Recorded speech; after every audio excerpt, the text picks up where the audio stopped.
رمضان شریف کی فضیلتیں بیان کرتے، رمضان المبارک کی اہمیت بیان کرتے، ایک مرتبہ اللہ کے محبوب مصطفیٰ جان رحمت صلی اللہ علیہ وسلم فرماتے ہیں، اے میرے صحابہ، اب تم پر ایک ایسا مہینہ جلوگر ہونے والا ہے کہ جس کی پہلی رات کی شان یہ ہے، جس کی پہلی رات کا مقام اور مرتبہ یہ ہے کہ جب ماہ رمضان کی پہلی رات آتی ہے تو آسمانوں کے دروازے کھول دیے جاتے ہیں، جنت کے دروازے کھول دیے جاتے ہیں، جہنم کے دروازے بند کر دیے جاتے ہیں، اور عرش کے نیچے سے ایک ہوا چلتی ہے، اور وہ ہوا جب رحمت کی ہوا چلتی ہے تو اللہ اس رات اپنے بندوں کو پیار کی نظر سے دیکھتا ہے، محبت کی نظر سے دیکھتا ہے، اور اللہ کی محبت کی نظر جس بندے پر پڑ جاتی ہے اللہ اس پر جہنم کی آگ کو حرام فرما دیتا ہے۔ میرے آقا صلی اللہ علیہ وسلم کے دیوانوں، وہ مہینہ آنے والا ہے، وہ رات آنے والی ہے،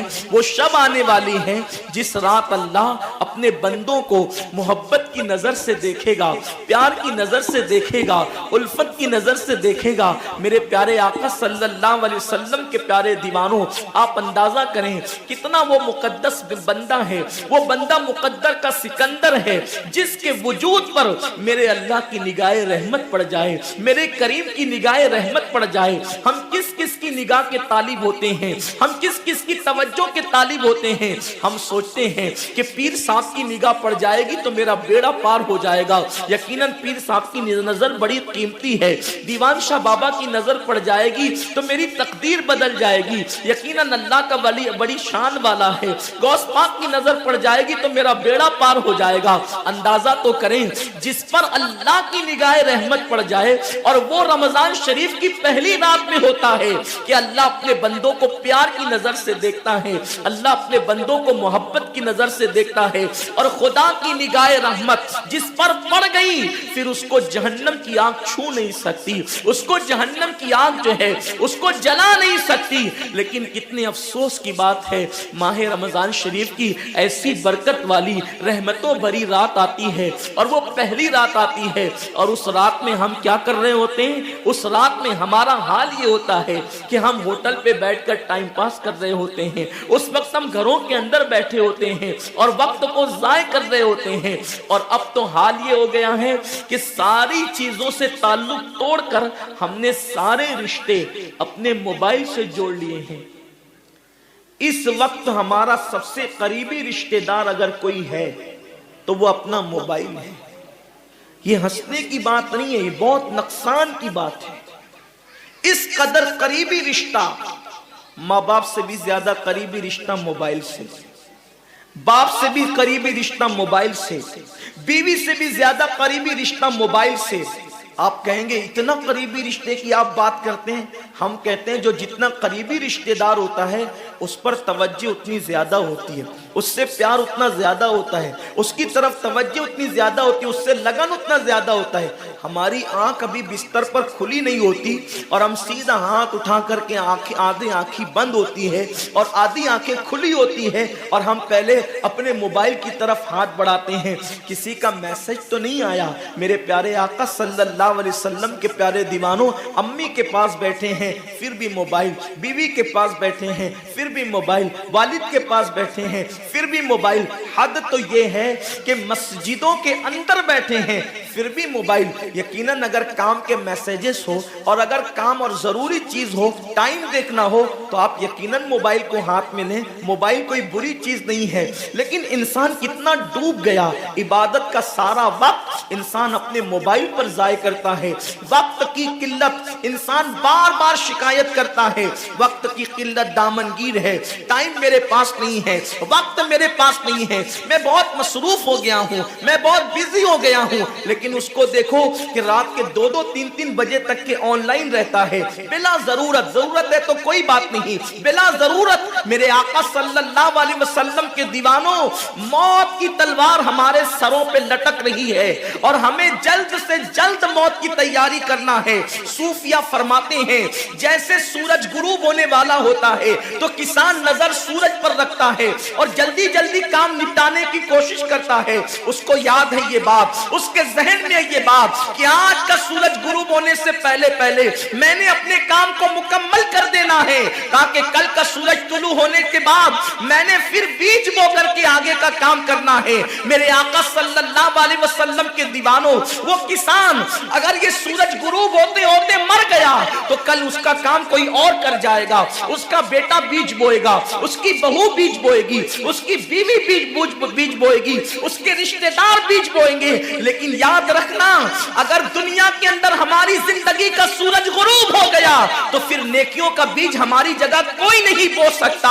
اللہ رب العزت نے کبھی ماہ رمضان کی شکل میں، کبھی شب برات کی شکل میں، کبھی شب قدر کی شکل میں، کبھی اللہ اکبر ماہ شعبان کی شکل میں، کبھی لیلۃ البراء کی شکل میں، کبھی شب معراج کی شکل میں، کبھی لیلۃ الجمعہ کی شکل میں، یہ حسین قیمتی لمحات ہمیں اس لیے عطا فرمائے ہیں کہ میرے بندے اگر تو گناہوں کے اندر ڈوب گیا ہے، یہ مخصوص راتیں تجھے دے رہا ہوں، مخصوص دن تجھے دے رہا ہوں، ان راتوں میں میری عبادت کر لے، ان دنوں میں میری عبادت کر کے مجھے راضی کر لے تاکہ میں تیری مغفرت کر دوں۔ اور پھر رمضان شریف کی تو بات ہی جدا ہے۔ ماہ رمضان تمام مہینوں کا سردار ہے۔ میرے آقا مصطفیٰ کریم رؤوف الرحیم صلی اللہ علیہ وسلم فرماتے ہیں ماہ رمضان کو سارے مہینوں پر ایسی فضیلت ہے جیسے مجھ محمد کو تمام مخلوق پر فضیلت حاصل ہے۔ میرے آقا فرماتے ہیں ماہ رمضان شریف میں اگر تم ایک نیکی کرتے ہو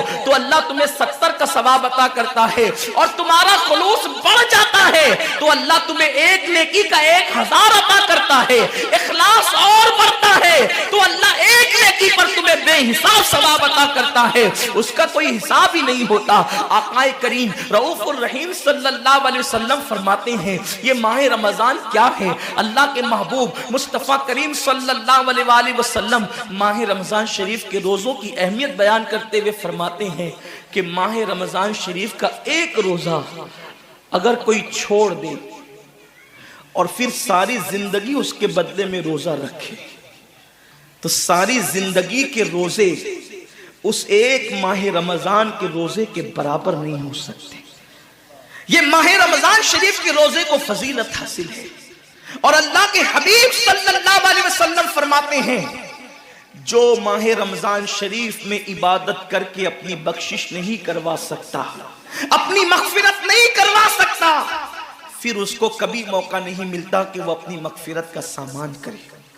آقا کریم صلی اللہ علیہ وآلہ وسلم فرماتے ہیں کہ سال بھر تک ماہ رمضان شریف کے لیے جنت کو آراستہ کیا جاتا ہے، جنت کو سجایا جاتا ہے، جنت کو سنوارا جاتا ہے۔ اور آقا کریم صلی اللہ علیہ وسلم فرماتے ہیں بڑی بڑی آنکھ والی حوریں اللہ کی بارگاہ میں عرض کرتی ہے میرے کریم ہمیں ان کی دلہن بنانا جو ماہ رمضان شریف میں تیری عبادت کرتے ہیں، ہمیں ان کے نکاح میں دینا جو ماہ رمضان شریف کی راتوں کو جگ کر کے تجھے منانے کی کوشش کرتے ہیں۔ آقا کریم صلی اللہ علیہ وسلم فرماتے ہیں اگر کوئی بندہ ماہ رمضان میں زنا سے بچے، شراب سے بچے، جھوٹ سے بچے، کسی کو تہمت لگانے سے بچے، اور ماہ رمضان شریف کا احترام کرتے ہوئے گناہوں سے بچے تو اللہ تبارک و تعالی ہر رات کے بدلے، رمضان شریف کی ہر رات کے بدلے 100 حوروں کے ساتھ اس کا نکاح فرمائے گا۔ یعنی 30 راتیں ہیں تو 100 حوروں کے ساتھ اس کا نکاح ہوگا۔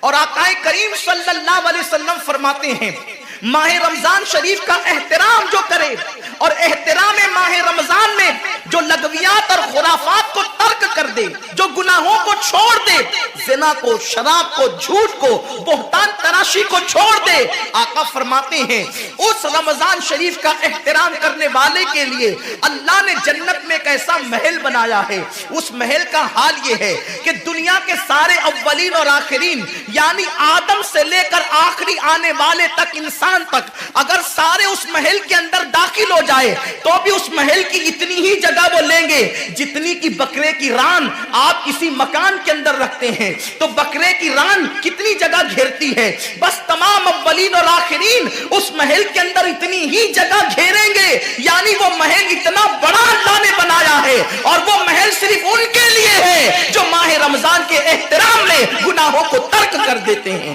گناہوں کو چھوڑ دیتے ہیں. میرے آقا صلی اللہ علیہ وسلم کے پیارے دیوانوں, لیکن افسوس ہم اور دنوں کی طرح ماہ رمضان شریف کی راتوں کو ضائع کر دیتے.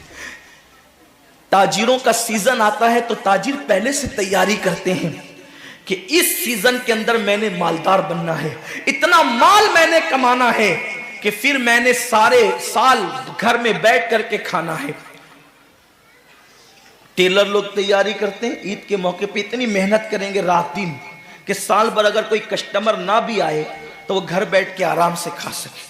کپڑے والے سوچتے ہیں کہ سیزن آئے گا, جو بھی سیزن ان کا آتا ہے اتنا کمائیں گے کہ سال بھر بیٹھ کے کھائیں گے. لوگوں, جیسے کپڑوں کا سیزن آتا ہے, ٹیلروں کا سیزن آتا ہے, پھلوں کا سیزن آتا ہے, ایک سیزن نیکیوں کا بھی آتا ہے, ایک سیزن مغفرت کا بھی آتا ہے, ایک سیزن جنتی بننے کا بھی آتا ہے, ایک سیزن اللہ کو راضی کرنے کا بھی آتا ہے. ارے یہ کیا کم ہے.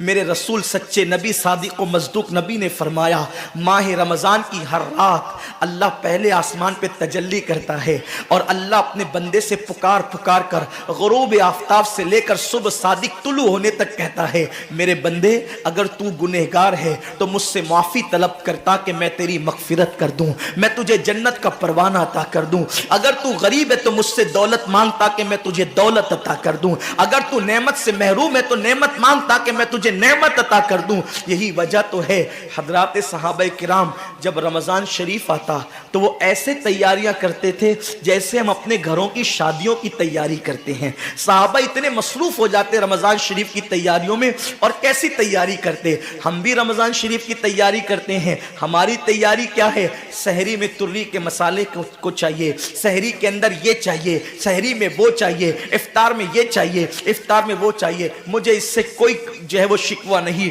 میرے آقا نے اس سے منع نہیں کیا. حضور فرماتے ہیں کہ رمضان شریف میں گھر والوں کا دسترخوان وسیع کر دیا کرو, گھر والوں پہ زیادہ خرچ کیا کرو, اس لیے کہ جو گھر والوں پہ رمضان شریف میں خرچ کرتا ہے اللہ اس کو اپنی راہ میں خرچ کرنے کا ثواب عطا کرتا ہے. اور فاروق اعظم فرماتے ہیں جو رمضان شریف میں کشادگی کرے گھر والوں پر اللہ اسے جہاد میں خرچ کرنے کا ثواب عطا کرتا ہے. مجھے اس سے کوئی شکوہ نہیں. لیکن صحابہ کی تیاری کیا ہوتی تھی؟ جب رمضان شریف آتا صحابہ اپنے بستر کو باندھ دیا کرتے تھے.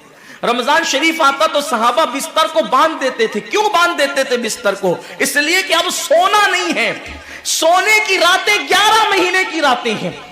اب غفلت میں زندگی نہیں گزارنا ہے بلکہ راتوں کو جگ کر دن کو جگ کر اللہ کی اتنی عبادت کرنا ہے کہ عبادت کا سیزن آ گیا. اس لیے کہ اللہ کے رسول فرماتے ہیں جس نے رمضان شریف پایا اور عبادت کر کے اللہ کو راضی نہیں کر لیا ایسا بندہ ہمیشہ اللہ کی رحمت سے دور کر دیا جائے. اس لیے صحابہ رمضان شریف کی تیاری کرتے تھے, بستر باندھ دیتے تھے. اور اپنا معمول کیا ہے؟ جو فجر میں سوئیں گے تو وہ عصر میں اٹھیں گے, رات بھر جاگیں گے کرکٹ کھیلتے ہوئے, رات بھر جاگیں گے گلیوں میں گھومتے ہوئے. میرے آقا صلی اللہ علیہ وسلم کے دیوانوں, بہت قیمتی وقت آ رہا ہے, بہت قیمتی مہینہ آ رہا ہے. یہ وہ مہینہ ہے جو جہنمیوں کو جنتی بناتا ہے. آقا کریم صلی اللہ علیہ وسلم فرماتے ہیں ہر افطار کے وقت اللہ 60,000 ایسے جہنمیوں کو جہنم سے آزاد کر کے جنتی بناتا ہے جن کا جہنمی ہونا واجب ہو گیا تھا. اور ایک مقام پہ فرماتے ہیں 5 لاکھ جہنمیوں کو ہر افطار کے وقت جہنم سے آزاد کیا جاتا ہے. اور اسی پہ بس نہیں, حضور فرماتے ہیں جب شب جمعہ آتی ہے ماہ رمضان کی, جمعرات کا سورج غروب ہوتا ہے تو جمعہ کا سورج غروب ہونے سے پہلے تک ہر سیکنڈ میں